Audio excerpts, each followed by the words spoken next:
Welcome back to the channel. This is Roberto again, doing another kind of little discussion about my personal hunting equipment. I don't have anything over the top fancy. I believe in finding the best, best shooting options available for the money. I'm not all about the ultra tightened budget, but I'm also not about spending more than you absolutely have to. If you have a preference and you want to go with it because you like to be a little on the bougie side, cool. There's nothing wrong with that. I mean, let's face it, most of us work pretty hard. It's nice to have a nice rifle. So we may not spend it on a whole bunch of fancy things like clothing, but we definitely spend it on things like our hunting equipment. Now, I'm not a trophy hunter. I don't go out and do the deer camp or elk camp where you're out there for 2-3 weeks. That's not me. Other people, if they want to do that, that's fine. But I have other aspects of life I like to live besides just hunting. And one of which is just be able to spend it with not only friends and family, but being able to see other areas. So where we live, we're in southwest Montana. It's pretty out over here. And I enjoy being able to see the scenery, not just from a mountainside. I like being able to go and travel and do other things too. So what I try to do is pick what's going to work well. And I know I've talked about it before. My particular rifle is a Bergara B14 Ridge. It's a sort of a Remington 700 type clone. I know some people are like, oh, it's a 700 Remington knockoff. I wouldn't go with knockoff. Knockoff implies the idea that it is not as good. This is a clone type. So is the Weatherby 307. But the Bergara B14 and the Weatherby 307 are better than the Remington 700. Remington has decided to basically let their quality control drop down to the point that they're not worth a hill of beans. So I've had a Remington 700 in the past. It was a BDL Custom Deluxe. Thing was amazing. Also in 270, shot really well. Life happened. I had to sell the thing. And before I got this Bergara, ended up with a newer model Remington 700 CDL, also in 270. One of the worst shooting rifles I've ever owned. Period. Not comfortable. Just, it did not seem to transfer recoil very well. It was all to you. Regardless of the load. The best group I got with it was still like 1.5 inches. Not a great group. And it just had issues even with some feeding, and I was like, it's not worth it. So got rid of it. Ended up trading that for a Weatherby 307 Meat Eater Edition in 7 Rem Mag. Had that last year. Phenomenal rifle. When I say last year, I mean not this recent hunting season, the hunting season prior. So in 2024, that's when I had it. And where I am, you can take up. So you have your general deer tag, which is good for mule deer or whitetail, buck or doe. And then you get up to 6 whitetail doe tags right in the region where I am. If I went to another region, I'd get additional tags over there. So where we were, I could hunt. And yeah, I filled them all. And my wife filled 4 of hers. So we had a really, really good hunting season. This year, we didn't get as many deer, but I got my first elk. And this year, I hunted with this.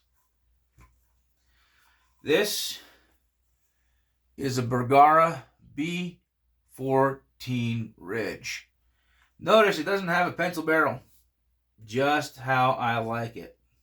Yeah, these are the hand loads I've developed for it. This is a 270 Winchester. Super smooth bolt. Look at that. I'm just not much effort. Some people say that Tikka has the smoothest bolt for the money. Yeah, but they also have an equal, and it's Bergara. This, I'm not putting much effort, and it just goes back and forth, nice and easy. Heavy bolt handle, very simple. 2-position safety. It doesn't lock in the safety position, but that's okay. 24-inch barrel, threaded muzzle. It's a 5x28 threading. Medium profile. So it's not the pencil barrel. It's nice. I got this brake off of eBay for like $27, $28. Again, it works great. It's a self-timing. So you have, on each side, you get these 3 massive ports. And on the top, you get these 3 small ports. And what that does is it helps with your muzzle flip. So what I really like about this is it's easy to adjust. And it takes this thing and reduces it down to less than a 243. And that's with a hot load with a heavy bullet. It's like shooting about a 223 or 204 Ruger, right? Like a 22-250, right in that range. It's a little less than a 243. Every single deer that I shot, and even the elk, with this, this is a Burris full field 2.5 to 10 by 42. It's nothing too fancy. It's fairly lightweight. It works well. But with this whole setup, with the weight, the length of the barrel, that muzzle brake, I was able to stay in the scope on every single one that I shot. So I could literally see the impact. And I like it. So I'm not afraid of having some length. People are like, well, don't you want a suppressor? No, not particularly. Because I hunt with these. These are Walker's game ears. These are the electronic versions. So you can turn them on, and let's say you're hunting with somebody. You can turn it on, and you can whisper to each other really easy. But as soon as you shoot, it instantly turns off any sound advantage, and it goes instantly deaf. Like, you just do not hear anything. So it doesn't blow out your ears. It really holds up well. So I spent only like $40, $45 on these.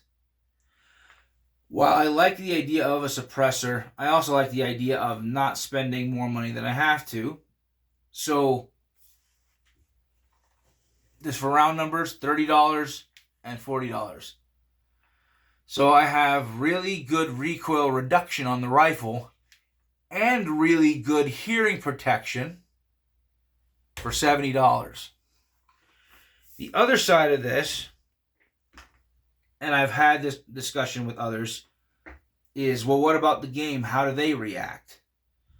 It's in my experience with a good muzzle brake that often, because of how it disperses the gases, instead of having all of it go straight out the muzzle, it dispersing it to the sides. It's probably not as loud downrange as a lot of people think. I have found quite often that if there's a small herd of deer, I can shoot and pick one off. And then the others are like, what's going on? And they end up running towards me. It's happened more than once. It even happened this last hunting season in October and November. I had a group of does come out at 375 yards. I had a big one step out broadside, no other deer behind her. And I was able to get a good steady rest. I shot, perfect double lung, right in the pocket. She literally spun around, fell. The other two more ran towards us, stopped at 200 yards. I shot another one. She went down. And then another one went behind this little hill that was right by us, because we have like these little plateaus. So we were up on one and they were down on the other. And I was like, okay, good enough. There's going to be 2 deer to take care of. And I come down around the hill, and sure enough, the other one is just standing there looking at me at 150 yards. And I was able to get prone on that little knob, put the crosshairs right on the chest, and touched it off. And she went down. So when people are like, well, it's gonna be hard on game, they're gonna run, this, that, and the third. There was a total of like 75 to 80 deer that were moving around where we were. And I was watching them. None of them really ran. Outside of the few that were in the same herd. Ones on the other side of the fence, they stayed within 600 yards. So, and had it been a public land where you could pursue them, then that would be one thing. But what we were going for is doe patrol. And it worked out well. We were able to collect a good number of does that evening. And part of that, too, because these are also not only it was my first year hunting with hand loads, but also it was my first opportunity to really see just how well at range these 150 grain Nosler AccuBond long range bullets performed. The last doe I shot, again at the 150 yard mark through the chest, not only did she drop instantly, the bullet went through that heavy chest plate right at the bottom, went through, and exited out the left hip socket. Went literally the entire length of the deer and exited out the left hip socket. And it wasn't like they were empty stomachs. And I'll tell you this, anyone who's been hunting long enough can tell you if you've accidentally hit the stomach and they're full, that heavy wet grass stops bullets faster than anything else. It is an absolute nightmare to get through, and it creates a disaster. But in either case, that bullet went through, hit heart, hit lung, went through the liver, through the stomach, through the intestines, and exited out the left hip socket. That big, gnarly hip socket is a big piece of bone. And from the hole, and I wish I'd taken pictures, from the hole, the bullet wasn't tumbling. It had expanded and just cored through. Just like this bullet that I recovered out of the elk that I shot, this one went the whole length of the deer and exited. So I have no doubt that that bullet would have looked very similar to this. It tells me about what I want to hunt with. And I really liked how those bullets performed. And relatively speaking, besides that, the amount of meat damage was pretty minimal. So I know people have their preferences, their styles, what they like to do. But for me, when it comes to my equipment, I'm very picky. I'm more concerned about performance than I am about fancy. There's nothing really fancy about this Bergara B14 Ridge. It's a tool. That's really what it is. It's not an investment. It's a tool. It's something you buy to take out, use, and not afraid to get it scratched up. But it performs and it performs well. One of my other things I like to carry with me are these Leupold binoculars. I've tried Vortex. I'm sorry, Vortex guys, but I have yet to come across a pair of Vortex of any kind, regardless of the style of glass that they have, that did really well in low light conditions. I find that Burris and Leupold, for the same cost point, have far better glass. You don't have to believe me. Honestly, I really don't care. This is the way it is. I've been hunting since I was 16, and I'm 40. So I have some experience about my optics. These things are nothing fancy. They're an 8x42. These are the Alpine HDs. You can find these, depending on where you go, anywhere from $200 to $300, depending on the exact sale you get and who's carrying them. But, I have been able to sit where we live, because we're in this valley, And no matter which direction I look, I'm talking miles to the foothills. And if I'm looking west from where we live, it's not uncommon for me on the neighboring properties to be able to see herds of deer out there 1.5 to 2 miles. And I can pick them out whether or not they're mule deer or whitetail using just these. The glass is clear. It works really well. I've been able to tell whether or not they're pronghorn. Are they elk? Now, am I being able to count the tines on their head? No. But I don't care to. But I can tell you whether or not they're whitetail or mule deer, and whether or not one could be a buck or a doe. That I can tell you. As far as counting the rack tines from that distance, no. There's massive spotting scopes for that. But I really don't like carrying a spotting scope because I feel like it just creates more weight than I need. And I'm more interested in just having a good, compact, easy to carry setup that's effective. I do have a Vortex rangefinder. It was on sale. It's okay. It works within 400 yards pretty consistently. But I have a hard time getting it to range past 500, even though they say it's claimed it's claimed that it's rated for 600 plus yards. I have a hard time getting it to range on anything, and this is including steel, past 500. On typical game, things like that, I have a hard time getting it to range past 450. So I am eventually going to be replacing that, getting a better rangefinder, especially as I get closer with this cartridge development. Part of the proof I have to do with it is being able to show its efficacy at range. So 500, 600, 700 yards. Am I looking forward to taking shots on game at that range? Not particularly, but I'm going to have to do it in order to prove its quality. So that's the plan. That's what I'm going with. But when we have discussions about equipment and the importance of doing your homework, it's not just a matter of shooting something and go, look, I got it. It's also opening up, see what kind of damage you're getting.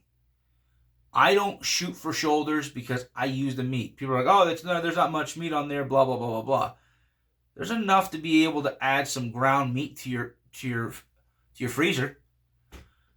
And if not, if you got dogs, they can eat it. If whatever the case is, you don't have to like it. But I think it's important to be reasonable. I want to be able to harvest as much meat as I possibly can. And I would rather shoot through the ribs and hit the center or towards the back of the lungs than to shoot through the heart, because I'll eat the heart. I don't eat the lungs. So I don't consider it much of a loss on ribs because I don't really like venison fat. It's kind of chalky when it gets settled in. It's not that it's bad for you. It just doesn't have a great taste to it. So I build my setups according to my needs. And I try not to focus too much on, all the gadgets and extras. Anything in its more simple form tends to outlast and do better. So when you're focused more on your performance than you are on the fancy doodahs, then you're going to find you're going to have a well-built, long-lasting setup that can be a lifetime investment. And there's nothing wrong with that. As long as I'm not going out and basically blowing the barrel out of this thing every single day, just shooting and shooting and shooting and shooting and shooting, I'm looking at about a 3,000 round life expectancy out of this rifle. That's a lot of shooting. So there's no reason for me to go out and try to replace this when it's shooting really tight groups and doing it well. And I've already proven its abilities in the field. Once I get my custom built and I have it functioning and it's doing really well, this particular Bergara is going to be going to my buddy who's helping me with these with the 3D printing of these. We are designing these to sell. These are ammunition boxes for the range. We are working on some others for carrying in the field, like a 20-round box. This is a 100-round box. And then this is just a prototype. We're actually improving it right now. This is a 10-round box that you can stick in your backpack. And the thing with common with all of these, let me turn this a little bit. There we go. Is every single one of these has inserts. So if you have a 270 30-06 or any of the Accleys, standard size insert works really well with these. If you have a Magnum of any kind, you can do that. And when I say Magnum of any kind, I mean these are large. They're large enough to where it won't be rattling around too crazy. But let's say you shoot something like a 30 Nosler, where you have a much larger diameter in your body. The inserts have a large enough hole to where those can fit. Or if you use a 300 Win Mag, they'll also fit. If you use a 7 Rem Mag, they also fit. But that's what we're doing. We're not just begging for cash. We're trying to produce an actual product. So if you're interested in an actual product, you can DM me on Facebook Messenger or through Instagram, and we can talk about details. Besides that, that's all I have for tonight. So please like, subscribe, share, comment, and please keep following us. We appreciate the support. We're trying to make this grow. We're trying to actually bring a new rifle cartridge to market at some point. I'm working on the proof of concept as we speak. The rifle will be ready this month. Once I have that going, and trust me, you're going to be along for the ride. You're going to get to see the progression of that to where it's going to come to fruition. It's going to happen. The idea is to bring certain levels of performance down to a much more affordable level. Weatherby just released their 25 Weatherby RPM. Looks like a really cool cartridge. And I asked how much it was, and I had to go look it up on their website. $80 to $110 a box. Yeah, no thank you. There's nothing so fantastic about it that it should be costing $80 to $110 a box. So, yeah, nothing. Way to go, Weatherby. Way to produce another overpriced and overhyped cartridge. So, anyway, we'll see you around, and we'll talk to you later.